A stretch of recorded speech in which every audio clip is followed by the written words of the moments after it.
CCTV footage वगैरे पाहून याचं सविस्तर इन्व्हेस्टिगेशन करून आपण त्याला शोधून काढू। धन्यवाद। संजय केनेकर यांचं हे कार्यालय आहे क्रांती चौकामध्ये। या कार्यालयामध्ये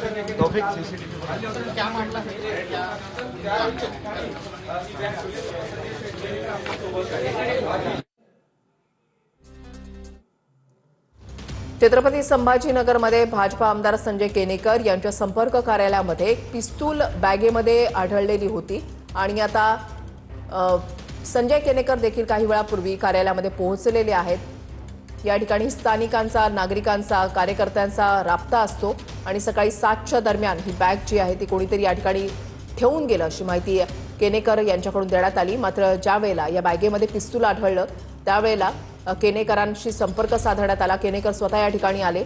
पोलिसांकडून संपूर्ण तपास जो आहे तो या ठिकाणी करण्यात आलेला आहे। हे पिस्तूल नेमका कोणत्या स्वरूपाचं आहे, ही बॅग नेमकी कोणाची आहे, या संदर्भातला अधिकचा तपास आता पोलिसांकडून जो आहे तो केला जाईल। संभाजीनगरमध्ये संजय केनेकरांच्या कार्यालयामध्ये पिस्तूल आढळलेला आहे।